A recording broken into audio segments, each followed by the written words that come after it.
अस्सलाम वालेकुम वरहमतुल्लाहि वबरकातुहू। आपने सवाल ये किया है कि ये जो हम यूट्यूब वगैरह पे उलमा ने मशवरे दिए होते हैं, या रब मूसा या रब कलीम, और सूरह अखलास इतनी दफ़ा पढ़ लिया, दरूद शरीफ इतनी दफ़ा पढ़ लिया, तो इसमें कोई हरज तो नहीं है सुन के पढ़ने में।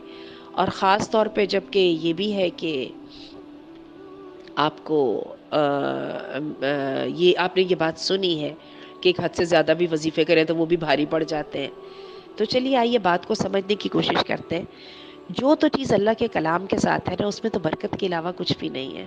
ठीक है, वो तो अच्छी ही अच्छी है, टोटली सेफ है कि अल्लाह के कलाम के साथ जो है मदद हासिल की जाए, अल्लाह के नामों के साथ, कुरान मजीद की तिलावत के साथ कुरान मजीद से बरकत हासिल करने की कोशिश की जाए। कुरान मजीद अल्लाह का कलाम है, अल्लाह की सिफ़त है, और अल्लाह की सिफ़त के साथ जो है वो हमें हुक्म दिया गया है दुआ करने का।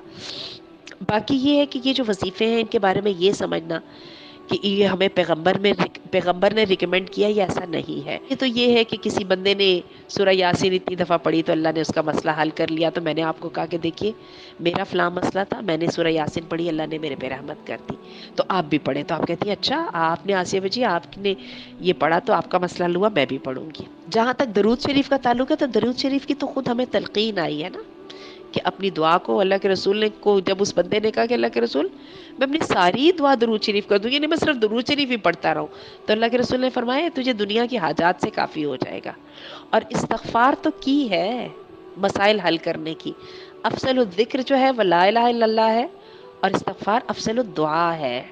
और जो है हूद अलैहिस्सलाम की कौम को कहा कि तुम्हें माल चाहिए, बेटे चाहिए, दुनिया में सादत चाहिए, दुनिया में वज़न चाहिए, तो इस्तग़फ़ार करो। तो आप बिल्कुल ये पढ़िए और एतमाद के साथ पढ़िए। सूरतुल इखलास की बड़ी अहमियत है, और अपनी दुआओं में हमें भी शामिल रखें। और आप ये जितना भी पढ़ेंगी इंशाअल्लाह ये आपके हक़ में खैर ही खैर बनेगा। बाकी ये है कि वज़ीफ़ों जो है ना कुरान मजीद के अलावा कोशिश करें कि ना ही पढ़ें, या हदीस से वज़ाइफ़ आप लीजिए या कुरान मजीद से लीजिए। इनके अलावा की मैं आपको बिल्कुल रिकमेंड नहीं करूँगी, क्योंकि वो कई दफ़ा उसमें गलती भी आ जाती है। और कोई चीज़ कितनी ही चाहे अच्छी क्यों ना हो, वो सुन्नत का और कुरान का नेमुल बदल नहीं बन सकती है। सुन्नत या कुरान जो है जितना मर्जी छोटा हो जाए, वो जब भी अपनी फजीलत के एतबार से बहुत बड़ा है। तो बिल्कुल आप पढ़िए और लाज़िमन लाज़िमन अपनी दुआ में हमें शामिल रखिएगा। बारक अल्लाह फीक।